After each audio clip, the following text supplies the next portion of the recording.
So let's start our next topic. Next unit है हमारे पास ये। इसमें बेसिकली जो ग्रेजुएशन में हम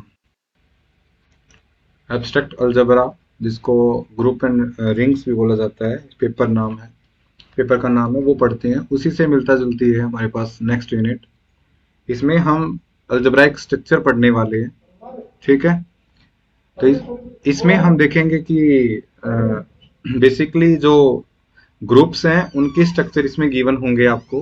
तो ZP ZN ग्रुप क्या होता है, UN ग्रुप क्या होता है, फिर उनके स्पेसिफिक टाइप के ग्रुप क्या होते हैं, तो उनमें उसके अकॉर्डिंग होंगे। तो जो आपका सिलेबस है उसके अकॉर्डिंग जो मैंने आपको नोट्स भेजे हैं, उसमें जो यूनिट सेकंड दे रखी है उसका शायद ये कौन सा पेज है, 92 पेज है। वहां से स्टार्ट आपके, हाँ, पेज है, वहां से स्टार्ट है। आपको स्क्रीन दिख भी रही होगी, द अर्थमेटिक्स इन ZP, फिर UP and up to so on. तो वहां पे मार्क कर लीजिएगा सिलेबस में कि कहाँ से आपकी सेकंड सेकंड यूनिट स्टार्ट है। ओके, तो यहाँ से स्टार्ट है, फिर लास्ट तक चलेगी आपकी सेकंड यूनिट, फिर थर्ड यूनिट, फिर फोर्थ यूनिट, ठीक है। तो क्लियर है सभी को, कहाँ से कहाँ तक है सेकंड यूनिट? यस। ओके, तो जो सबसे पहले जो हम डिस्कस करेंगे वो ZP डिस्कस करेंगे। तो क्या क्लास में किसी बच्चे को पता है कि ZP क्या होता है? ZP, Set containing 0 to p minus 1 numbers where p is prime. Yes, numbers भी कौन से, पॉजिटिव इंटीजर है ना, जीरो से Yes. लेके Yes, sir. E minus one तक। Whole देखो, numbers. इसका मतलब क्या होता है, अब ये तो बता दिया कि इसके अंदर इतने नंबर होंगे, ठीक है, पी नंबर होंगे, जैसे ZP किया है हमने, वैसे ही ZN होता है। अगर n एक कॉम्पोजिट नंबर है या कोई भी नेचुरल नंबर है, या फिर उसके अकॉर्डिंग देखें तो 0 से 1 2 3 and up to so on, इसमें n माइनस वन तक एलिमेंट आएंगे, ठीक है। तो अलजेब्रा में हम इसको पढ़ते हैं तो हम इसको बोलते हैं कि ये एडिशन मॉडुलो n होता है, ठीक है। Class of residue addition modulo n, मतलब अगर हम किसी नंबर को n से डिवाइड करें तो रेसिड्यू मतलब रिमाइंडर क्या क्या होगा, वो सारे के सारे नंबर्स इस सेट के अंदर आएंगे, जिसको हम ग्रुप भी प्रूव करते हैं, ठीक है। तो ZN के अंदर जैसे अभी मैं ये बोलूं कि मान लो हमें Z5 लिखना है, ठीक है। तो Z5 लिखना है तो सबसे पहले हम लोअर क्लास से पढ़ते आ रहे हैं कि जो रिमाइंडर है वो ऑलवेज पॉजिटिव या फिर जीरो होगा, ठीक है। कभी भी रिमाइंडर नेगेटिव नहीं होता है, ठीक है। ये लोअर क्लास से पढ़ रहे हैं हम। कभी भी नहीं हम सुनते कि -2 रिमाइंडर है, तो remainder is always greater than और इक्वल टू जीरो। तो अगर मैं किसी नंबर को 5 से डिवाइड करूं तो रिमाइंडर क्या क्या पॉसिबल हो सकते हैं, वो सारे पॉसिबल रिमाइंडर्स, और रिमाइंडर्स भी कौन से, नेचुरल नंबर इंक्लूडिंग जीरो, वो इस सेट के अंदर आएंगे। तो बताओ, अगर मैं 5 से डिवाइड करूं तो पॉसिबल रिमाइंडर या रेसिड्यू क्लास कौन कौन सी होगी, बताओ। 0, 1, 2, हो 3, सकता 4. है जीरो, 5 से पूरा पूरा वो नंबर डिवाइड हो जाए तो रिमाइंडर जीरो, अदरवाइज 1 2 3 4 ये होगी, ठीक है। तो इसको बोलते हैं हम class residue, residue class of 5। इसी प्रकार से Z6 लिख सकते हैं, Z7 लिख सकते हैं। लेकिन जो हम डिस्कस करने वाले हैं वो हम डिस्कस करेंगे प्राइम नंबर के लिए। जब बेसिकली जितने भी आज के टॉपिक हम इस लेक्चर में कवर करने वाले हैं वो सारे प्राइम नंबर्स के होंगे। ZP, UP, ठीक है, मल्टीप्लीकेशन मॉडुलो ग्रुप। तो सबसे पहले हम एडिशन मॉडुलो ग्रुप डिस्कस कर रहे हैं। एडिशन मॉडुलो ग्रुप डिस्कस करने से पहले हमें कुछ रिजल्ट्स पता हो, वो मैं साथ के साथ भी बता दूंगा आपको। कुछ टर्म्स है, क्योंकि जो सिलेबस डिवाइड किया हुआ वो ऐसे डिवाइड किया हुआ कि जो इसके फर्स्ट हाफ है यूनिट का वो वहां सिलेबस से गायब कर दिया। सेकेंड हाफ के लिए आपको फर्स्ट हाफ में कुछ डेफिनेशंस और कुछ रिजल्ट्स है जो आपको पता होने चाहिए, वो मैं आपको साथ साथ बता दूंगा। वरना मेरे पास इंडिविजुअली इन रिजल्ट्स के लिए वीडियोस भी है मेरी, उनको उनमें मैंने इसको अच्छी तरीके से एक्सप्लेन किया है। तो बेसिकली जो टॉपिक है वो कॉन्ग्रुएंस से रिलेटेड है, कि कॉन्ग्रुएंस क्या होता है, कॉन्ग्रुएंस में भी कौन से लीनियर कॉन्ग्रुएंस कौन से होते हैं, कि लीनियर कॉन्ग्रुएंस, उनके सॉल्यूशंस, कितने सॉल्यूशन होंगे, कब सॉल्यूशन एग्जिस्ट करेगा, कब नहीं करेगा, करेगा तो कितने एग्जिस्ट करेंगे, और फिर उन सॉल्यूशन को फाइंड आउट करना कि ये इनके सॉल्यूशन होंगे। तो उससे भी जेड पी का रिलेशन है। तो अब जैसे मैंने मॉडुलो क्लास रेसिड्यू क्लास 5 बोला है, इसी प्रकार से मैं थोड़ा बहुत आपको कॉन्ग्रुएंस के बारे में बता देता हूँ कि अगर हमने ये लिख दिया A is congruent to B mod M, तो इसका मतलब क्या है कि जो M है, ठीक है, which is integer, positive integer, हम यहाँ पे नेगेटिव इंटीजर नहीं लेके चलते हैं, या मोड में यहाँ पे हो सकते हैं, A की जगह हो सकते हैं, B की जगह हो सकते हैं, जीरो भी हो सकता है। तो A और B में भी इंटीजर तो जो m है वो a माइनस बी, a में से अगर मैं b सब्ट्रैक्ट कर दूं तो उसके डिफरेंस को m डिवाइड करेगा। इस बात को लिखने का तरीका ये होता है, और इसको हम बोलते हैं मैथमेटिकली कि a is congruent to b mod m, ठीक है, मॉडलो m, कि जो m है वो a माइनस बी को डिवाइड करता है।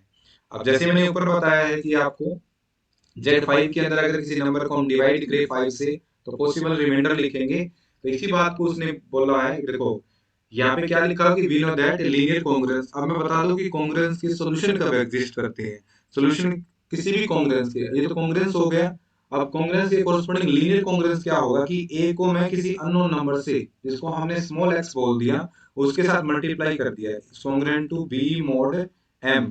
अब देखो x की वो वैल्यू जिसके लिए m है वो a into x minus b को डिवाइड करेगा, तो उस x को इस लीनियर कॉन्ग्रुएंस का सॉल्यूशन कहा जाता है। तो यहाँ पे तीन क्वेश्चन अराइज होंगे कि सॉल्यूशन कब एग्जिस्ट करेगा, ठीक है, कब एग्जिस्ट कर रहा है नहीं कर रहा। फिर नेक्स्ट क्वेश्चन ये होता है कि सॉल्यूशन कितने एग्जिस्ट करेंगे, और थर्ड क्वेश्चन कॉन्ग्रुएंस में ये होता है कि वो सॉल्यूशन फाइंड आउट करिए जितने आप बोल रहे हो, अगर एग्जिस्ट करेंगे तो, ठीक है। तो ये तीन क्वेश्चन होते हैं। तो सबसे पहले क्वेश्चन का आंसर है, अगर मैं यहाँ पे लीनियर कॉन्ग्रुएंस ये लिख दिया मैंने, तो पहले आप a का और m का जीसीडी फाइंड आउट करिए। मान लो इनका जीसीडी d आ गया, अगर ये d b को डिवाइड करता है तो इसका सॉल्यूशन एग्जिस्ट करेगा। अगर ये d b को डिवाइड नहीं करेगा तो इस लीनियर कॉन्ग्रुएंस का कोई सॉल्यूशन नहीं होगा, तो वो नो सॉल्यूशन वाला केस चला जाएगा कॉन्ग्रुएंस का। नेक्स्ट है, अगर डिवाइड करता है, डिवाइड कर दिया यानी d है वो b को डिवाइड करेगा, इसका मतलब यस सॉल्यूशन तो एग्जिस्ट करेंगे। अब नेक्स्ट क्वेश्चन ये आएगा कि कितने एग्जिस्ट करेंगे, तो जितना उनका जीसीडी आया है उतने ही इनके सॉल्यूशन एग्जिस्ट करेंगे। वो निकाले कैसे जाते हैं वो एक लेंथी प्रोसेस है, वो आप वीडियो में देख लेना। लेकिन फिलहाल हमारा इतना ही है कि सॉल्यूशन कब एग्जिस्ट करते हैं और कितने एग्जिस्ट करते हैं। अगर डी बी को डिवाइड कर जाता है तो फिर इसके डी सॉल्यूशन एग्जिस्ट करेंगे, ठीक है। उसके बाद सॉल्यूशन भी कई टाइप के होते हैं इसके, हम सॉल्यूशन को भी डिवाइड कर देते हैं कि कॉन्ग्रुएंट सॉल्यूशन होंगे, इनकॉन्ग्रुएंट सॉल्यूशन होंगे। इनकॉन्ग्रुएंट सॉल्यूशन मतलब डुप्लीकेट, ठीक है, एक आ गया फिर उसकी हेल्प से, कल भी मैंने पढ़ाया था x nought plus R H Y nought plus ऐसे कुछ करके कॉन्ग्रुएंस का सॉल्यूशन था। तो वो ऐसे ही है इसमें भी। तो क्या बोला उसने, यही बात बोली है उसने कि एक लीनियर कॉन्ग्रुएंस ले लिया। अच्छा, मैं जहां पे m ले रहा हूँ वो वहां पे n लेके चल रहा है, ठीक है। ax is congruent to b mod n has a unique solution modulo n if GCD is 1। एक बात बताओ, अगर जीसीडी 1 ही आ गया, और 1 तो भैया हर नंबर को डिवाइड करता है, और मैंने बोला कि अगर डिवाइड करता है तो डी ही उसके सॉल्यूशन होंगे। डी 1 है, इसका मतलब एक सॉल्यूशन होगा, एक सॉल्यूशन होगा तो मतलब उसका यूनिक सॉल्यूशन होगा, ठीक है। अब यहाँ पे जो हमारा केस है वो प्राइम नंबर पे चलेगा, कि यहाँ पे जो m है जितने भी, वो सभी के लिए तो नंबर थ्योरी में पढ़ चुके हैं पहले, ग्रेजुएशन में हमारे पास ये टॉपिक होता था थर्ड चैप्टर। लेकिन अब जो डिस्कस कर रहे हैं वो प्राइम के लिए डिस्कस कर रहे हैं कि हमने जो p है वो लेके चलना है m की जगह। अब मैं एक बात बताऊं, मुझे अगर मैं किसी नंबर का p के साथ जीसीडी देखूं तो क्या क्या पॉसिबल हो सकता है। मान लो कोई नंबर है और उसका जीसीडी मैं 3 के साथ देख रहा हूँ, 3 इज ए प्राइम, तो जीसीडी की कितनी पॉसिबिलिटी हो सकती है कि जीसीडी ये हो सकता है या फिर ये हो सकता है, बताओ। If I take some particular case, मान लो ए को तो मैं कुछ भी ले लूं, मान लो ए की और 7 की, मुझे जीसीडी देखने है कि इनका जीसीडी कितना होगा, ठीक है। तो यहां से देखें सच दैट either 1 or 7, इधर 1 और 7, ठीक है, इस टाइप से। तो इसने बोला है कि अगर यहाँ पे हमने n को एक प्राइम नंबर ले लिया तो GCD of an is equal to GCD of a p is either 1 और p, या तो होगा 1 या होगा p। भैया a अगर 7 का मल्टीपल है तो जीसीडी 7 होगा, ठीक है। अगर a है वो 7 का मल्टीपल नहीं है तो उनके बीच में कोई भी डिवाइजर कॉमन नहीं होगा, तो जीसीडी 1 होगा। तो देयर आर टू पॉसिबिलिटी 1 और p, या तो आएगा 1 या आएगा p, ठीक है। In the first case we have unique, अगर 1 आता है तो फिर हम उस केस को पहले डिस्कस कर चुके हैं कि यूनिक सॉल्यूशन होगा। अगर p आता है तो फिर उसके p सॉल्यूशन होंगे, ठीक है। जैसे कि मैंने अभी आपको बताया कि जीसीडी p आ गया, सॉल्यूशन भी भैया तब होंगे जब p है वो b को डिवाइड करेगा, ठीक है। जो मिड वाला होता है ना, ये जिसको हम b बोलते हैं, अगर ये p है वो b को डिवाइड करेगा तो सॉल्यूशन एग्जिस्ट करेंगे, और कितने करेंगे फिर p ही सॉल्यूशन एग्जिस्ट करेंगे, ठीक है। तो उसने बोला है then every x is a solution where p divides b। अब एवरी x का मतलब है कि भैया x कहां से आ रहे हैं, अब इसमें से एवरी x का मतलब ये नहीं कि हर एक इंटीजर से मतलब नहीं है Z5 के अंदर वो, आगे बोलेगा भी कि आप इंटीजर्स पे तो ग्रेजुएशन में बात कर चुके हो, अब इसमें इस एनालिटिक नंबर थ्योरी में हम ये देख रहे हैं कि सॉल्यूशन जेडपी के अंदर किस टाइप से एग्जिस्ट करेंगे।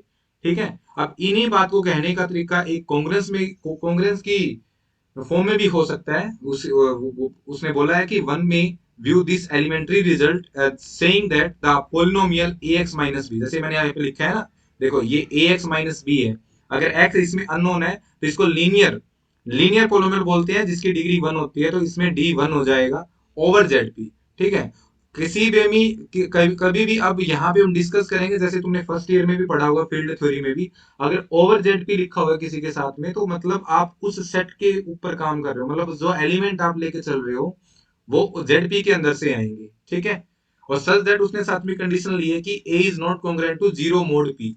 अगर कोई नंबर, अगर मान लो m है, वो a माइनस बी को डिवाइड नहीं करता है, तो एक तो डेफिनेशन मैंने आपको बताई कॉन्ग्रुएंट की, एक होती है इनकॉन्ग्रुएंट। अगर m a b को डिवाइड नहीं करता है तो हम ये बोलेंगे कि a is not congruent to b mod m। तो उसके लिए हम कॉन्ग्रुएंट जो साइन होता है उस पे हम ये ऐसे साइन लगा देते हैं कि इसका मतलब a is not congruent to b। अब a है और p है, उनका जीसीडी वन लेके चले हैं, तो हम यहाँ पे उसको ऐसे लिख सकते हैं कि a is congruent to zero mod p, मतलब p है वो a को डिवाइड नहीं कर रहा, then it has at most one root, तो उसका यूनिक सॉल्यूशन होगा, तो उसका एक रूट होगा किसके अंदर, जेड के अंदर। और इसी टाइप से अगर p डिवाइड करता है, अगर a is congruent to zero mod p है तो उसके फिर p सॉल्यूशन होंगे। उसके लिए फिर तुम्हारे पास एक पोलोमियल आएगी, वही उसने लिखा है। तो आर और सी यानी रियल नंबर और कॉम्प्लेक्स नंबर या इंटीजर्स के लिए तो तुम इसको पढ़ चुके हो, तो आपसे वो नेक्स्ट क्वेश्चन यही कर सकता है कि जेडपी के बारे में भी बताइए। तो जो हमारे पास नेक्स्ट थ्योरम है 2.19, जो इस चैप्टर की फर्स्ट थ्योरम है, उसको हम यहाँ पे डिस्कस करने वाले हैं। तो वो क्या बोलता है, अच्छा जहां पे यहाँ पे हम जितने भी नंबर लेंगे एनालिटिक नंबर थ्योरी में, ग्रुप थ्योरी में तो हम simple x a b c ऐसे लेते हैं, यहाँ पे जो नोटेशन होंगी वो मोस्टली स्क्वायर ब्रैकेट में होंगे नंबर्स। तो स्क्वायर ब्रैकेट होंगे ना, वो क्लास होती है कि भैया क्लास मतलब, एक तो मैं ये लिख दूं कि x बिलोंग्स टू z, है ना, एक मैं ये लिख रहा हूँ ना, ये लिख रहा हूँ बिलोंग टू जेड पी, मतलब ये सभी इंटीजर्स के लिए नहीं है, ये उन्हीं नंबर्स के लिए रिप्रेजेंटेशन है जो जेडपी के अंदर से आएंगी। तो जेडपी के अंदर p से लेस एलिमेंट होंगे, तो यहां से ये अंडरस्टूड है कि जो मोड x है इसकी वैल्यू लेस देन p होगी, mode x is less than p, ये होगा यहाँ पे। तो थ्योरम की स्टेटमेंट क्या है कि लेट p बी ए प्राइम, p एक प्राइम नंबर है, थ्योरम नंबर 2.19। एक पोलोमियल ले ली उसने डी डिग्री की पोलोमियल ले ली, वे कोफिशिएंट है उसके वो a d a one and up to so on a nought be polynomial with integer coefficients where a i is not congruent to zero mod p, ये तो कंडीशन हम लेके चलेंगे। ठीक है, for some i then the congruence f of x is equal to zero. F of x is equal to zero का मतलब क्या होता है कि एक्स उस पोलोमियल का रूट है। ठीक है, तो p है जो p वो f ऑफ x को डिवाइड कर देगी, या तो मैं ये बोल दूं या फिर मैं ये बोल दूं कि f of x is linear congruent to zero mod p, ये बोल दूं। ठीक है, is satisfy at most d congruence class. ठीक है, इस बात को बोलने का कि सेटिस्फाई डी कॉन्ग्रुएंस क्लास ऐसे भी बोल सकते हो, या फिर ये बोल सकते हो कि इसके डी सॉल्यूशन होंगे, ये भी सेम बात है, या फिर ये बोल सकते हो इसके डी इनकॉन्ग्रुएंट सॉल्यूशन होंगे, ये भी सेम बात है। ठीक है, तो इसको हम प्रूव करने वाले हैं, ये मैंने अभी जो रिजल्ट बताया था उसी का प्रूफ है। लेकिन जो लोअर क्लास में और इसमें डिफरेंस क्या है कि इसमें हम ओवर जेडपी डिस्कस कर रहे हैं, लेकिन लोअर क्लास में हम उसको इंटीजर्स पे डिस्कस करते हैं। तो केस वही चलेगा, इसको इंडक्शन से करेंगे हम, जैसे कि प्रीवियस थ्योरम भी हमने कुछ करी हुई है कि सबसे पहले एक पार्टिकुलर न्यूमेरिकल वैल्यू के लिए रिजल्ट को ट्रू बोल देंगे, फिर p से कम के लिए एज्यूम कर लेंगे और फिर p के लिए प्रूव कर देंगे। ठीक है, p के लिए d के लिए, ठीक है, क्योंकि हम पोलोमियल है वो d डिग्री की लेके चल रहे हैं। तो सबसे पहले हमने डी को जीरो ले लिया, डी को जीरो ले लिया, तो यहाँ पे जो पोलोमियल है वो कांस्टेंट पोलोमियल हो जाएगी, कांस्टेंट पोलोमियल ए नोट। और हम मान के चले हैं कि ए नोट है उसको पी डिवाइड नहीं करता है, मतलब किसी भी a1 a2 a3 and up to so on ad जितने भी कोफिशिएंट्स हैं उनको p डिवाइड नहीं कर रहा है, तो p a नोट को भी डिवाइड नहीं करेगा, तो इसका कोई सॉल्यूशन एग्जिस्ट करेगा ही नहीं। ठीक है, तो जीरो मतलब देख एक बात क्या बोलूं मैं कि जीरो है, डिग्री जीरो है तो उसके जीरो सॉल्यूशन है ना, जीरो सोल्यूशन हुआ तो भैया ये बोल दो फिर सोल्यूशन है ही नहीं, है ना। किसी नेता ने बोला, किसी नेता से पूछा गया है वो कौन यूपी का, बोलता है भैया आपकी तो, किसी एंकर ने पूछा भैया आपकी तो अब की बार जीरो सीट आई है, तो नेताजी बोलते हैं भैया जीरो क्या, हमारी तो अब की बार सीट ही नहीं आई। वही बात हो गई ना। तो जीरो सॉल्यूशन मतलब कोई सॉल्यूशन है ही नहीं, इसका मतलब d इज इक्वल टू जीरो के लिए रिजल्ट ट्रू है। Any doubt?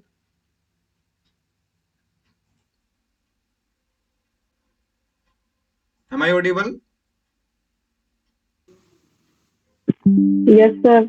साथ के साथ यस भाई सर। माइक ऑन करके बोलते रहा करो, वरना मुझे बार बार चेक करना पड़ता है। ठीक है, यस सर। ओके। तो हम डी के लिए जीरो को रिजल्ट प्रूव कर चुके हैं, फिर हम इसको डी माइनस वन के लिए इस रिजल्ट को एज्यूम कर लेंगे कि ट्रू है।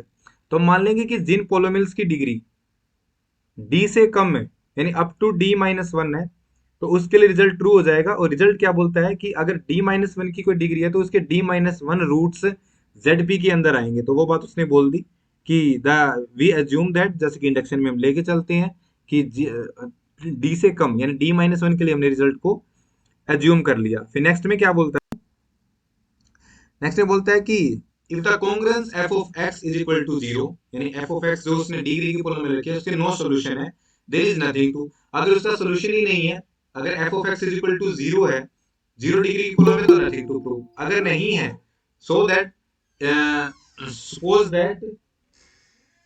That a is a solution. मान के चलते मैंने बोला था ना कि अगर मैं यहाँ पे इंटीजर में बात करूंगा तो ए लेके चलूंगा, लेकिन अगर मैं जेड पी के अंदर बात करूंगा तो उस पे मैं स्क्वायर ब्रैकेट लगाऊंगा। ठीक है, तो अगर ये इसका सोल्यूशन है तो पोलोमियल के अंदर अगर मैं ए पुट करूंगा तो वो जीरो आएगा, मतलब a is the root of this polynomial. Polynomial का रूट है ए, तो यहाँ पे पी है, वो एफ ऑफ ए को डिवाइड करेगा तो consider f of x minus f of a. यहाँ पे वैल्यू पुट कर दी। किसी पोलोमियल को लिखने का एक तो एक्सपेंडेड फॉर्म होती है, एक समेशन फॉर्म होती है, तो इतना बार बार ना लिखना पड़े तो उसने समेशन फॉर्म यूज कर ली, इनका डिफरेंस किया।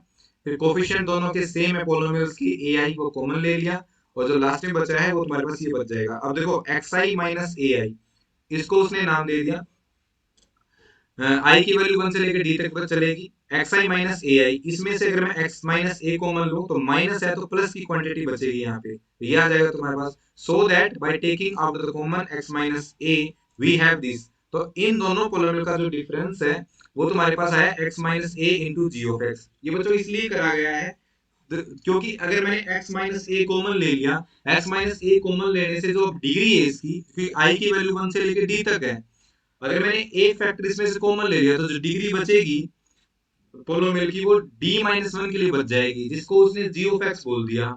और g ऑफ x के लिए रिजल्ट हमने ऑलरेडी अज्यूम कर रखा है कि इसके d minus one root zp के अंदर होंगे, तो वहां से ही रिजल्ट प्रूव हो जाएगा। वही बात उसने लिख रखी है कि for some polynomial g of x, जैसा कि वो चाहता था, with integer coefficient of degree at most d minus 1. Now p cannot divide all the coefficient of gx.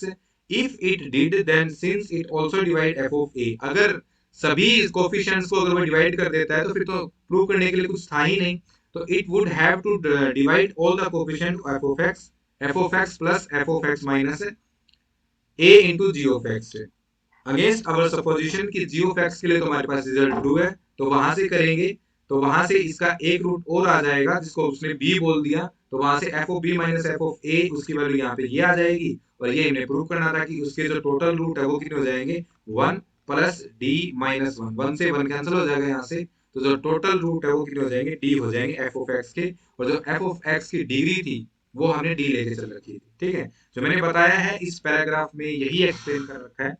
तो ये हमने प्रूव करना था, तो बाय मैथमेटिकल इंडक्शन ये आ गया कि अब जो काम हम लोअर क्लास में इंटीजर्स के लिए करते थे वो हम एडिशन मॉडुलो ग्रुप के लिए भी कर सकते हैं, सेट के लिए भी कर सकते हैं, तो उसके अंदर भी इसके सॉल्यूशन एग्जिस्ट करेंगे सेम एज इट इज। ठीक है, तो इसकी ये कंस्ट्रक्शन थी, इसका ये अर्थमेटिक्स था, इसके कॉरस्पॉन्डिंग कुछ रिजल्ट्स हैं और मैं ग्रुप थ्योरी की हम डिस्कस करने वाले हैं। जैसे एक दो रिजल्ट में डिस्कस करूं, नेक्स्ट थ्योरम है if p is a prime,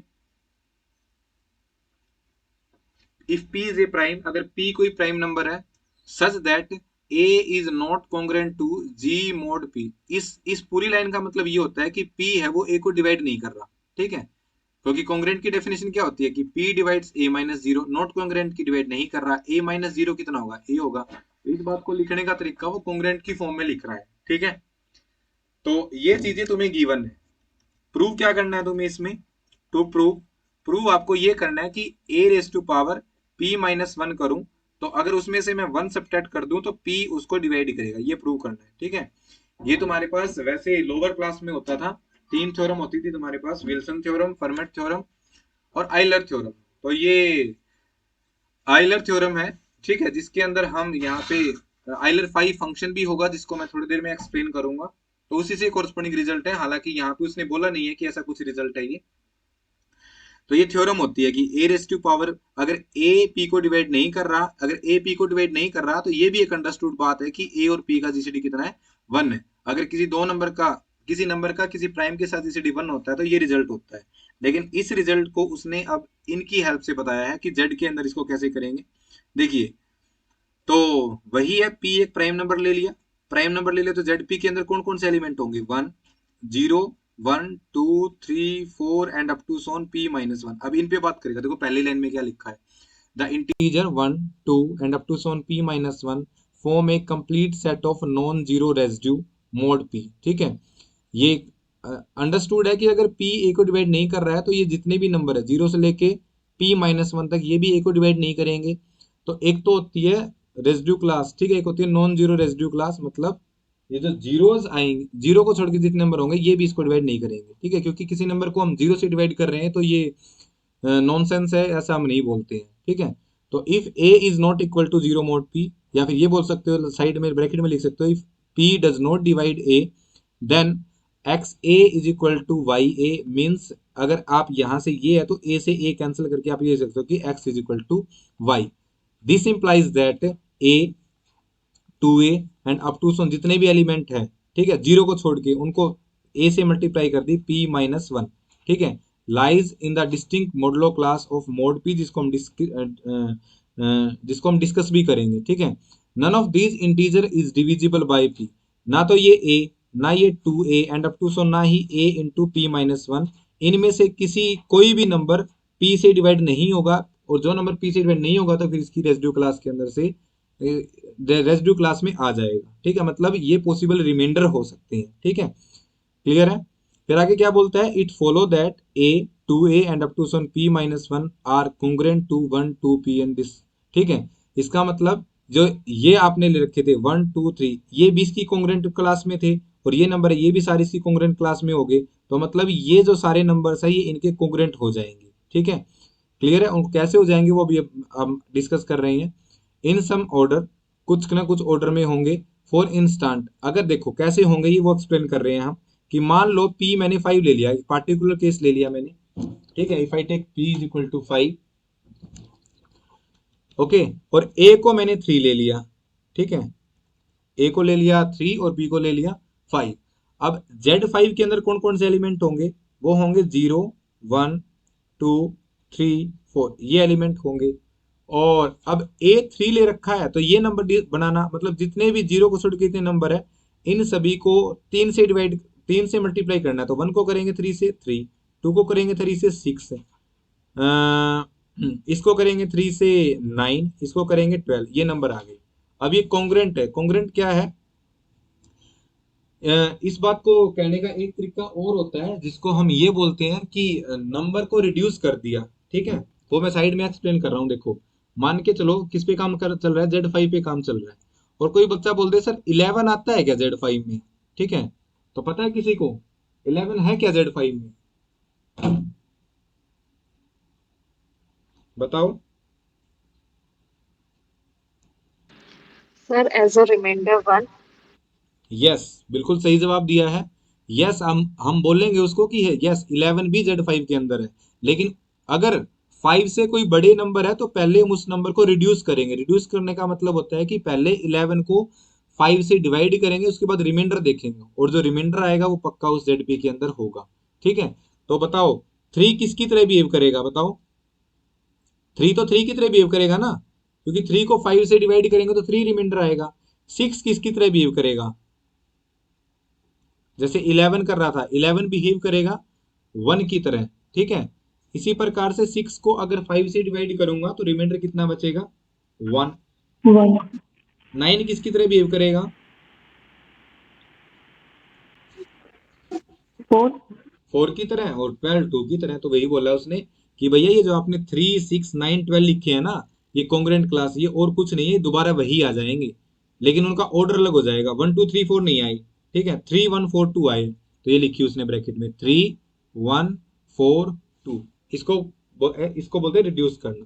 the products of these two sets of the integer must therefore lies in the same class. अगर मैं इनकी प्रोडक्ट भी करवा दूं ना, अगर मान लो 3 इंटू 1 कर दूं, ठीक है, 6 इंटू 2 कर दूं, 9 इंटू 3 कर दूं, 12 इंटू 4 कर दूं, तो तभी भी ये रिमाइंडर 1 2 3 4 ही रहेंगे, हालांकि इनका ऑर्डर में भी चेंज हो सकता है, ठीक है।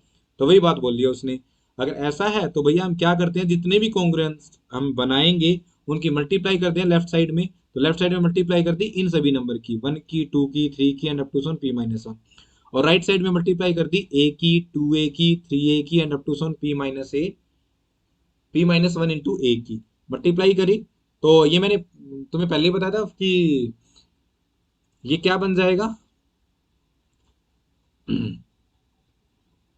ये हो जाएगा, तो फैक्टोरियल बन जाएगा ये 1 इंटू 2 इंटू p-1, तो I can write it as p-1 factorial. अब ए देखो कितनी बार आया हुआ है, ए आएगा p-1 time, 1 2 and up to so on p-1 into a, तो टोटल ये p-1 टर्म है, तो a into a and up to so on p-1 times, तो ये जाएगा a raise to power p-1, p-1 का फैक्टोरियल। अब ये सभी बच्चों को पता होगा कि p का और p-1 का, इन दोनों का जीसीडी कितना होता है, 1 होता है। 5 का 4 के साथ, 7 का 6 के साथ, इन सभी का जीसीडी 1 होता है, तो इनके फैक्टोरियल के साथ भी 1 होगा, ठीक है। यानी ये वैसे नंबर थ्योरी का ये रिजल्ट होता है कि a is congruent to b mod p. अगर अगर इन कोई नंबर ऐसा है जो ए और पी, बी को तो डिवाइड कर रहा है, लेकिन पी के साथ उसका जीसीडी 1 है, तो आप ए को और बी को दोनों को उससे डिवाइड करके मोडलो लिखोगे, कॉन्ग्रुएंट लिखोगे, वो सेटिस्फाई होगा। तो वही बात उसने लिखी है कि दोनों तरफ p-1 फैक्टोरियल है। हालांकि बच्चे इसको डायरेक्टली कट कर देते हैं, गलत तो नहीं होगा, लेकिन लॉजिक इसके पीछे पता होना चाहिए। सिंस p-1 इज को प्राइम टू p, जिनका जीसीडी 1 होता है उसको हम को प्राइम बोलते हैं, कल भी बताया था मैंने। So divide throughout this equation by p-1 factorial, p-1 factorial से p-1 फैक्टोरियल कैंसिल, ये हो जाएगा a raise to power p-1 is congruent to 1 mod p, जो हमने प्रूव करना था, ठीक है। तो हैंस द प्रूफ, यही हमने प्रूव करना था। और कोई बच्चा कंफ्यूज हो रहा है, तो कंफ्यूज होने की जरूरत नहीं है। अगर m a माइनस बी को डिवाइड कर रहा है ना, तो m b माइनस ए को भी डिवाइड करेगा। तो अगर मैं a raise to power p-1 is congruent to 1 mod p लिख दूं, या फिर 1 is congruent to a raise to power p-1 mod p लिख दूं, सेम ही बात है, ठीक है। And hence the proof. आगे उसने इसी रिजल्ट को पोलोमेल की फॉर्म में बोला है कि this theorem state that all the classes in ZP, zero को छोड़ के, क्योंकि जितना भी हम स्क्रीन पे प्रूफ देख रहे हैं, कभी हमने जीरो की तो बात करी ही नहीं है, ठीक है। जीरो का केस हमने ऊपर देख लिया कि अगर f of x is equal to zero है इससे प्रीवियस थ्योरम में, तो फिर नथिंग टू प्रूव, फिर वो जीरो कांस्टेंट पोलोमियल हो जाएगी, उसको तो फिर सारे रूट होते हैं, ठीक है। सारे ही रूट होते हैं, तो जेड पी के अंदर आएंगे वो भी रूट होंगे इसके, तो वो हमने डिस्कस नहीं किया इसके अंदर। तो the polynomial x raise to power p-1 minus x raise to power p-1 minus 1 for a polynomial satisfy all the classes of Z are simply multiply by x to this, ठीक है। इस पे x से multiply कर देंगे, तो x से multiply करेंगे तो x raise to power 1 into x raise to power p-1, तो total x raise to power p, और 1 को x से करेंगे तो x, तो ये पोलोमियल हो जाएगी, ठीक है। क्लियर है। तो ये नेक्स्ट एग्जांपल क्या है, एग्जांपल आप कर सकते हो, 2 मार्क्स में आ सकते हैं एग्जांपल। ये एग्जाम आएंगे वो थ्योरम ही आएंगे मोस्टली, एग्जांपल तो 2 मार्क्स में पूछते हैं, तो आप इस टॉपिक से मोस्टली थ्योरम करने की कोशिश करना, ठीक है। क्लियर है। अब इसी टाइप से,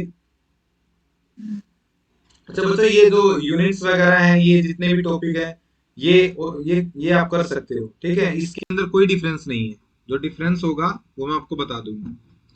क्लियर है। अब इसी टाइप से जैसे अभी हमने जेडन किया है, वैसे ही नेक्स्ट जो ग्रुप रखा उसने यूनिट ग्रुप, पहले कुछ बताओ क्या होता है। वैसे इसने यूएन लिखा है यहाँ पे, ठीक है। आगे हम यू पी की पावर ई, फिर यू टू पी की पावर ई, ठीक है। इस टाइप के भी डिस्कस करेंगे, इसके बाद डिस्कस करेंगे वो सेम पैरेलल वे से ही चलेंगे। बताइए।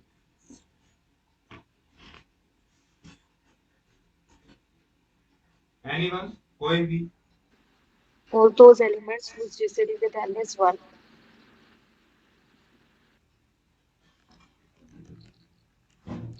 क्या समझ नहीं आया मुझे। Set of all those elements whose GCD with n is 1. Whose GCD with n is 1. GCD. हाँ। Yes, sir. हाँ बिल्कुल, आपने ये तो बताया, ये तो ठीक बताया है कि इसके अंदर एलिमेंट्स कौन कौन से होंगे, ठीक है। लेकिन वो कैसे कैसे आएंगे, ये कोई बच्चा बता सकता है? क्या नाम है आपका जिसने बताया है? So, Urvashi. उर्वशी, बिल्कुल सही बताया है। Uh, mo- हाँ हाँ बोलो। exactly question क्या है, आप रिपीट कर देंगे? ये होता है मल्टीप्लिकेशन मॉडुलो ग्रुप, ठीक है, जिसको हम यूएन बोलते हैं। इसको यूनिट ग्रुप भी बोला जाता है, ठीक है। मैं ये पूछ रहा हूँ कि ये कैसे कंस्ट्रक्ट होता है, ये मेरा क्वेश्चन है। ओके। हाँ, ये पता है किसी को? देख, अभी उर्वशी ने ये बताया है कि इसके अंदर वो एलिमेंट आएंगे वो एलिमेंट जो एन से छोटे होंगे, पॉजिटिव इंटीजर्स, और जिनका जीसीडी एन के साथ वन होगा, यही बोला ना उर्वशी? Yes sir. हाँ बिल्कुल ठीक बोल रहा है। लेकिन ये आएंगे कैसे, होता क्या है ये? देखिए, डेफिनेशन ये होती है कि यूएन से पहले आप जेड एन पे जाइए, ठीक है, जेड एन पे गए। अब जेड एन के अंदर तो कितने एलिमेंट होते हैं, मैंने आपको बता ही दिया, 0 1 2 एन एलिमेंट होते हैं, n-1 तक, ठीक है। अब ये बोलता है यूएन के अंदर कि जेड के अंदर वो सारे एलिमेंट जिनका मल्टीप्लिकेटिव इनवर्स एग्जिस्ट करता है, वो सारे एलिमेंट पिक करके एक सेट बना लो, वो भी एक ग्रुप बनाएगा। और ये थ्योरम नंबर 2.22 यही बोलती है कि ये ग्रुप बनेगा, ठीक है। तो यहाँ पे जस्ट एलिमेंट की नोटेशन अलग है। मैंने बोला कि एलिमेंट जो हम लोअर क्लास में नंबर थ्योरी में पढ़ते थे, तो वो simple x y a b c ऐसे लेके चलते हैं। भैया उन पे अगर आप स्क्वायर ब्रैकेट लगा दोगे तो क्या हो जाएगा, फिर भी कोई चेंज नहीं होगा, फिर भी वो ग्रुप बना रहेगा। तो जितने भी आपको प्रूफ में पैराग्राफ दिख रहे हैं, उसमें चार प्रॉपर्टी ग्रुप की सेटिस्फाई करवा के दिखा रखी है उसने, ठीक है। तो जैसे मैं आपको एक पार्टिकुलर केस लेके बना के दिखाता हूँ, मैं Z5 का ही ले लेता हूँ। मान लो मैंने Z5 ही ले लिया। Z5 के अंदर 5 एलिमेंट आएंगे, 0 1 2 3 4, ये आगे 5 एलिमेंट। एडिशन मॉडुलो की जो नोटेशन होती है ना, वो तो ये होती है, प्लस करके इसके नीचे n लगा देते हैं, इसको बोलते हैं एडिशन मॉडुलो n। और एक मल्टीप्लाई करके अगर मैं यहाँ पे n लगा देता हूं, तो इसका मतलब होता है मल्टीप्लीकेशन मॉडुलो n। यानी अगर देखो 5 + 8, और इसका तुम्हें एडिशन मॉडलो करना है, तो पहले करो, कितना आएगा, 5 का और 8 का सम करो, कितना आ जाएगा, 13। 13 को फिर 5 से डिवाइड कर दो, तो रिमाइंडर लिख दो, यहाँ पे कितना आएगा, 3 आ जाएगा। इसको तो बोलते हैं एडिशन मॉडलो है 5। लेकिन मल्टीप्लीकेशन मॉडलो क्या होगा, 5 लिखा है यहाँ पे, और यहाँ पे आप रोज, और यहाँ पे इसके सुफिक्स में 5 लिख दो, और यहाँ पे 8 लिख दो, तो ये कितना हो जाएगा, 40। अब मल्टीप्लाई करेंगे ना कि सम करेंगे, 5 × 8 40, 40 को 5 से डिवाइड करेंगे तो रिमाइंडर लिख दो यहाँ पे 0। तो एडिशन मॉडलो अलग आता है और मल्टीप्लिकेशन मॉडलो अलग आता है, ठीक है। तो मल्टीप्लिकेटिव इनवर्स आपको पता ही होगा कि जो एडिशनल जो आइडेंटिटी या एडिटिव आइडेंटिटीज को बोलते हैं, वो तो हम 0 लेके चलते हैं, और जो मल्टीप्लिकेटिव आइडेंटिटी है वो 1 लेके चलते हैं, ठीक है। तो एक नंबर की मैं दूसरे नंबर के साथ अगर मैं मल्टीप्लाई, और मल्टीप्लाई भी कौन सी एडिशन मॉडुलो n करूं, तो अगर 1 आ जाए, तो ऐसे सारे नंबर यूएन के अंदर आ जाएंगे। तो जैसे Z5 है, Z5 आ गया यहाँ से, Z5 के कोरस्पॉन्डिंग अगर मैं यहाँ पे U5 लिखना चाहूँ, ठीक है, जिसको आप U के स्पिक्स में 5 ऐसे लिख सकते हो, तो इसके अंदर एलिमेंट लिखने हैं। तो भैया तुम्हें पता है कि मल्टीप्लिकेटिव इनवर्स 0 का तो होता नहीं है, ठीक है। 0 को आप किसी नंबर से मल्टीप्लाई करके 1 लेके थोड़े आ सकते हो। तो कभी भी मल्टीप्लिकेटिव ग्रुप में 0 तो इंक्लूड होगा ही नहीं, तो पहले तो 0 को कट कर दो। नेक्स्ट आओ 1 पे, बताओ 1 को किसके साथ मल्टीप्लाई करूं कि 1 ही आ जाए। 1 को, यस ऑफ कोर्स, 1 को 1 के साथ मल्टीप्लाई कर दीजिए, 1 ही आ जाएगा। इसका मतलब 1 U5 के अंदर होगा, ठीक है। और ऑलवेज होगा, क्योंकि 1 की 1 के साथ मल्टीप्लाई ऑलवेज 1 आती है, ठीक है। तो 1 is lies in U and always, and called it as multiplicative identity। Always होगा, आइडेंटिटी तो इसके अंदर होती ही होती है। दूसरा बताओ 2, 2 आएगा क्या U5 में?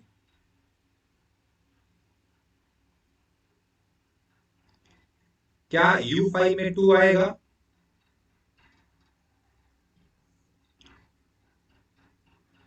अब देखो नंबर ही हमारे पास 5 है, मान के चलो 2 की 2 के साथ करी, 2 की 2 के साथ तो भैया 4 आई है, नहीं आया 1। 2 की 1 के साथ करी 2 आएगा, 2 का इनवर्स 1 भी नहीं है। फिर 2 की 3 के साथ चेक करेंगे, 2 इंटू 3 कितना होता है 2। फिर यहाँ पे मल्टीप्लिकेशन मोड लो 5 और 3, क्या 1 आ रहा है क्या, बताओ भाई, नेट बंद कर दिया अभी। हम्म?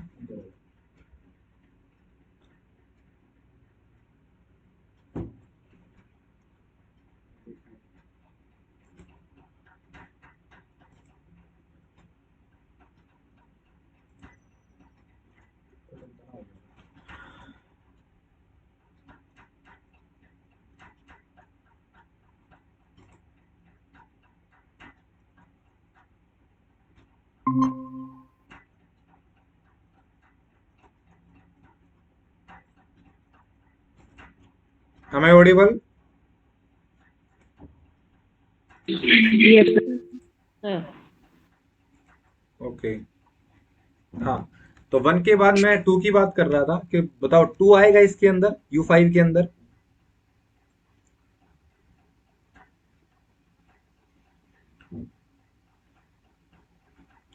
पहले 2 की 2 के साथ चेक करो, 2 इंटू 2 4 नहीं आएगा, 2 इंटू 1 2 नहीं आएगा, Apply करें. 2 की 3 के साथ करेंगे, क्या हुआ आएगा, 2 इंटू 3 करेंगे तो 2 इंटू 3 होता है 6, 6 को 5 से रिड्यूस करेंगे तो वो 1 आता है, इसका मतलब 2 का इनवर्स है वो 3 है, और सिमिलरली फिर 3 का इनवर्स 2 हो जाएगा, तो इसके अंदर 2 भी आएगा और 3 भी आएगा, और 4 का इनवर्स 4 ही हो जाएगा, क्योंकि 4 की अगर मैं मल्टीप्लीकेटिव मॉडुलो 5 करूं 4 के साथ तो 16 होगी, 16 को 5 से रिड्यूस करेंगे तो 1। तो भैया U5 के अंदर 4 एलिमेंट आएंगे, एक तो आएगा 1, एक आएगा 2, एक आएगा 3 और एक आएगा 4। और वैसे ही इसका रिजल्ट होता है जैसा कि उर्वशी ने बताया है कि अगर n है तो UN के अंदर phi n एलिमेंट आएंगे, where phi n is a Euler phi function. ठीक है, इसकी वीडियो मैं आपको ग्रुप में भेज दूंगा, जिस ग्रुप में तुमने अभी तक मुझे ऐड नहीं किया है। ठीक है, ऐड कर लो मुझे उस ग्रुप में, मैं जो तुम्हारे रिलेटिव जो भी ग्रुप वीडियोस होंगी वो आप मैं सेंड कर दूंगा आपको। ठीक है, तो उसके कोरस्पॉन्डिंग सर मैं send करूंगी ग्रुप. क्या हुआ, सर हर कोई नहीं है इस ग्रुप में, अलग अलग ग्रुप है सभी के पर्सनल. कोई भी एक ग्रुप यस तुम्हारा सर, जो अनऑफिशियल हो। हमें तो लिंक ही नहीं मिलता। टाइम टेबल मेल पे शेयर नहीं कर रखा क्या, सर जो टाइम टेबल दे रखा उसके लिंक से तो आपकी क्लास ज्वाइन ही नहीं होती।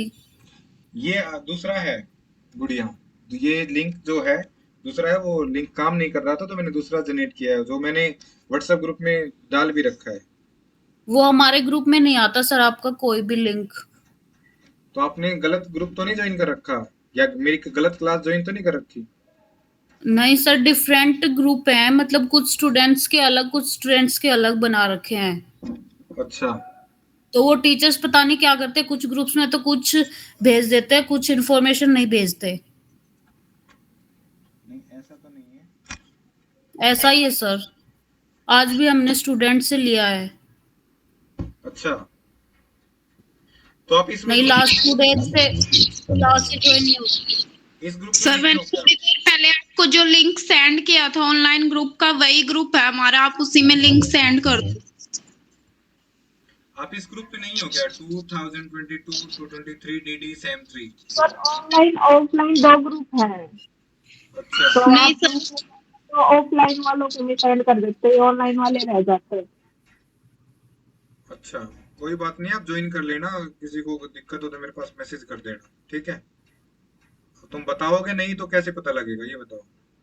सर हमें पता ही नहीं था आप अलग से लिंक सेंड करते हैं। आज हमने लास्ट वाली क्लास में पूछा तो स्टूडेंट्स ने बताया कि सर अलग से लिंक सेंड करते हैं, बट वो अरे हमारे अरे ग्रुप अलग में से आता ही रोज नहीं नहीं है। करता लिंक सेंड, मैंने एक दिन ही किया था, लिंक चेंज किया था, वो लिंक काम नहीं कर रहा था। परीक्षा ये ना टीचर्स ने एक अलग ग्रुप बनाया हुआ है शुरू से, उसी को ही रीनेम करके अब सेमेस्टर 3rd किया है, तो सारी इंफॉर्मेशन उसी में ही भेजते हैं सारे टीचर्स। तो शायद आप उस ग्रुप में नहीं हो, तो आप टीचर्स के पास मैसेज कर दो, फिर वो सर को आपको फिर मैसेज कर ग्रुप में देना, ऐड कर लेंगे। ठीक है। Okay sir, okay okay, thank you. Okay sir. Okay. तो हाँ, रिजल्ट बता रहा था मैं कि जो तुम्हारे पास यूएन है उसका जो ऑर्डर है, या आप इसको ऑर्डर भी बोल सकते हो, उसका ऑर्डर है वो फाई एन होता है। फाई एन मतलब आइलर फाई फंक्शन, ठीक है। कुछ एक रिजल्ट मैं आपको बता देता हूँ कि फाई ऑफ पी करोगे तो पी माइनस वन होता है, ठीक है। फाई पी क्या होता है? फाई पी इज नंबर, ये नंबर होते हैं कि पी से लेस जितने भी इंटीजर्स हैं, जो इंटीजर जिनका जीसीडी पी के साथ वन होता है, वो नंबर्स को रिप्रेजेंट करने के लिए हम उसको फाइव पी बोलते हैं, ठीक है। क्लियर? तो यूएन के अंदर फाइव पी एलिमेंट होंगे या फाइव एन एलिमेंट होंगे। अब मैं यहां से ये पूछूं कि find the order of you of P, तो इसके अंदर आएगा पी माइनस वन, ठीक है। क्योंकि वन से लेके पी तक, पी से छोटे वो सारे इंटीजर जिनका पी के साथ जीसीडी वन होता है, तो भैया पी से छोटे सभी के साथ वन होता है। जैसे ऊपर देखो एग्जांपल Z5 ले रखा है, तो जीरो को छोड़ के 1 2 3 4 सभी के साथ जीसीडी 5, 5 के साथ जीसीडी इनका कितना 1 बनेगा, ठीक है। तो ये मोस्ट इंपोर्टेंट रिजल्ट है, यहाँ पे यूज होने वाला है। पी के लिए मैंने बताया है, बाकी मैं वीडियो सेंड कर दूंगा इसकी, LR5 फंक्शन देख लेना। ओके, नेक्स्ट डेफिनेशन है ये एबिलियन ग्रुप की। सभी को पता होगा क्या होता है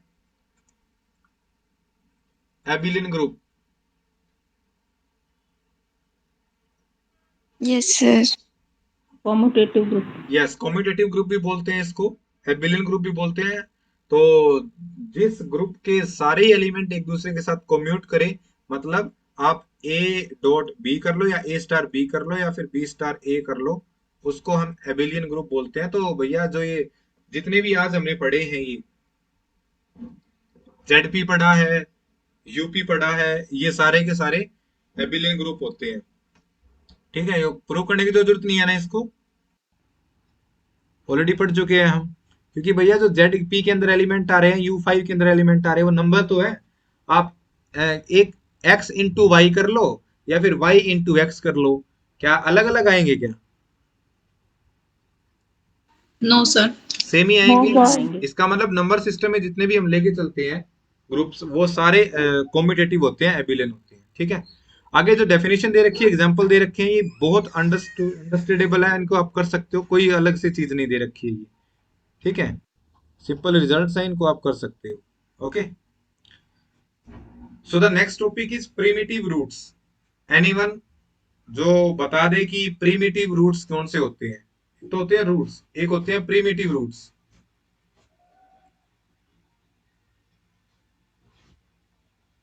जिसकी एग्जैक्टली nth पावर, अगर हम nth प्रिमिटिव रूट कह रहे हैं तो किसी रूट की एग्जैक्टली nth पावर पर ही हमें वो वैल्यू मिले। फॉर एग्जांपल अगर हम 1 के प्रिमिटिव रूट की बात कर रहे हैं, तो ऐसा कौन e to the power 2 pi iota by n, तो nth रूट हो जाता है। इस टाइप से होते हैं, एग्जैक्टली n पावर पे मिले, n से लेस देन पावर पे हमें वो वैल्यू ना बिल्कुल मिले। बिल्कुल बिल्कुल परफेक्ट डेफिनेशन बताइए प्रिमिटिव रूट की, कि प्रिमिटिव रूट क्या होते हैं। एग्जांपल भी सही दिया है, ठीक है। जिनको नहीं समझ में आया उनको मैं बता देता हूँ प्रिमिटिव रूट्स।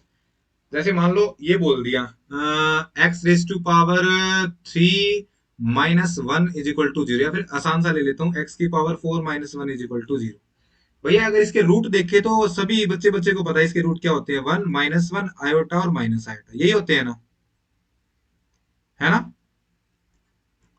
Yes sir.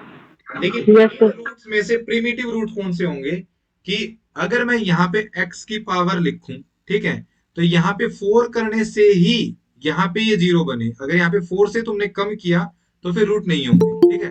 जैसे यहाँ पे 1 लिखूं, तो x 1 लिखा है, यहाँ पे 1 की पावर 4 क्या है, यहाँ पे आप 3 कर लो, 2 कर लो, 1 कर लो, माइनस 1, ये अभी भी रूट है इसका, ठीक है। तो सिर्फ x की पावर, ठीक है, उसकी पावर n करने से, मान लो n यहाँ पे कितना है 4 है, तभी अगर रूट बनेगा।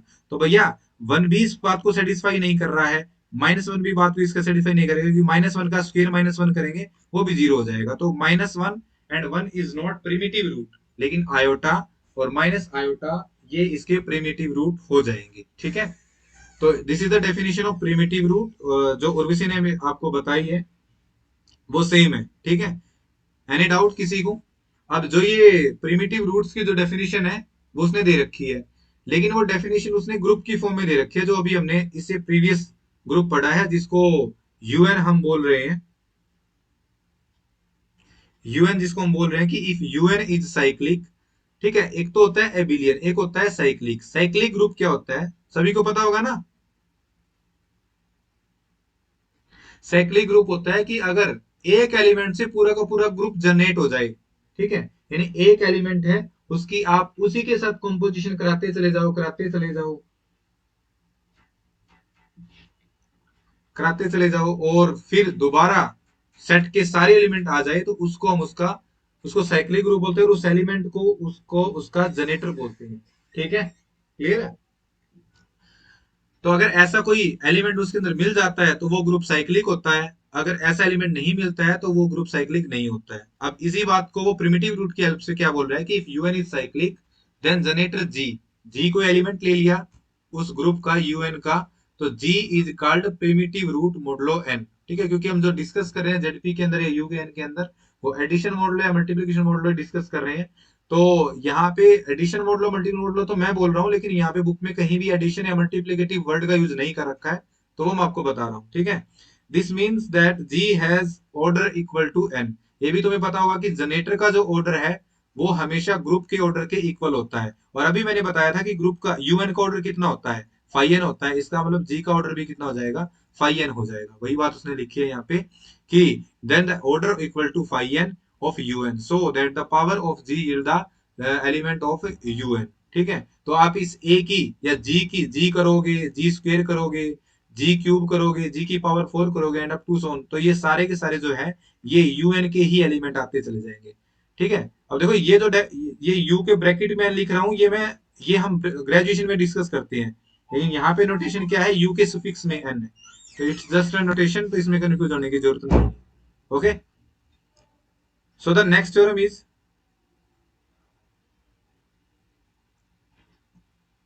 am I audible? Yes, sir. Yeah. So next theorem है 2.23, an element A belongs to UN is a primitive root। अब ये थ्योरम ये बताएगी कि प्रिमिटिव रूट कब होगा, ठीक है, और कब नहीं होगा, क्योंकि जो result if and only if होते हैं उनको सबसे बेटर और सबसे अच्छा रिजल्ट माना जाता है।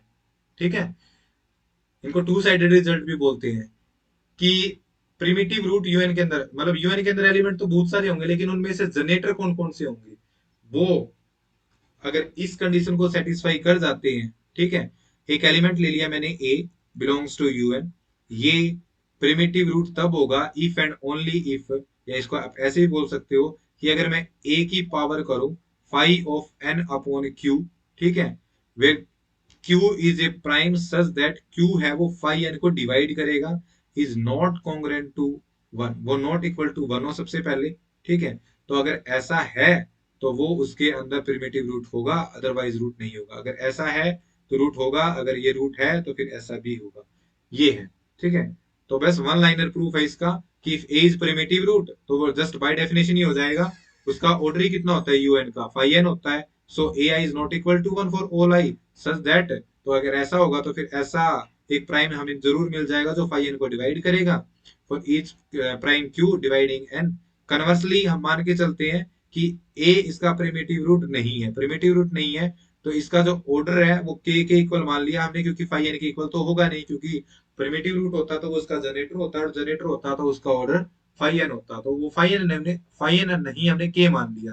के ऑफ कोर्स फाई एन से छोटा होगा, फाई एन से छोटा होगा तो के है वो हमने अज्यूम कर लिया फाई एन को डिवाइड करेगा which is also greater than one. If Q is any prime, के इसको डिवाइड कर रहा है तो के है वो फाई एन अपॉन क्यू इसको भी डिवाइड करेगा, एंड दिस इंप्लाइज दैट वो वन के इक्वल आ जाएगा। ठीक है, एक प्राइम जो फाई एन को डिवाइड करेगा, फिर n is also a composite number, तो कोई प्राइम फाई एन को डिवाइड करेगा जो इक्वल नहीं है तो वो पक्का वन ही होगा। ठीक है, इन यूएन अगेंस्ट आवर फिर हाइपोथेसिस जो, लेकिन हमें तो क्या लेके आना था, वन के इक्वल नहीं होगा, लेकिन वो वन के इक्वल आ गया, इसका मतलब आवर सपोजिशन इज रॉन्ग, इसका मतलब के है ए है वो प्रिमिटिव रूट ही होगा।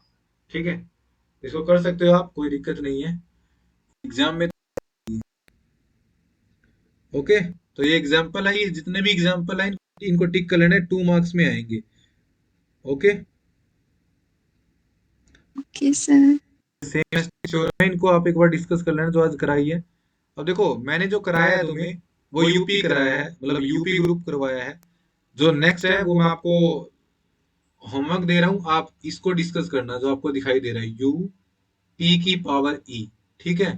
फिर पी है वो ओड प्राइम होगा, सभी प्राइम के लिए नहीं है ये, सिर्फ ओड प्राइम के लिए होगा। तो जितने रिजल्ट हमने यूपी के लिए डिस्कस किए हैं वो सारे यूपीई के लिए डिस्कस करना है। इसमें दो तीन इंपॉर्टेंट थ्योरम है। सबसे पहले तो जो गिवन है इसको इसको लिख लो, इंपॉर्टेंट इंपॉर्टेंट लिख लीजिए इस पे, या बुक नहीं है तो आप साथ के साथ नोटबुक में नोट कर लेना, पेज नंबर नोट कर लेना है, थ्योरम का नाम, ठीक है। और भैया एक इसको डिस्कस कर लेना, एक है ये, इसमें हमने ओड प्राइम बोला था ना, ये इवन प्राइम के लिए है तो इसके लिए इसको हमने अलग से डिस्कस किया है। तो इसमें पी है वो 2 ले लिया ऊपर वाले रिजल्ट में, तो ये थ्योरम है, थ्योरम नंबर 2.26, ठीक है।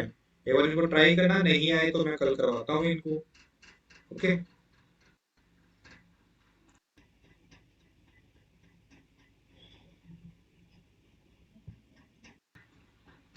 और नेक्स्ट हम यहाँ से स्टार्ट करेंगे, एग्जिस्टेंस ऑफ प्रिमिटिव, ये हो जाएगा, कोई दिक्कत नहीं है, ये थ्योरम हम कल करेंगे, ओके।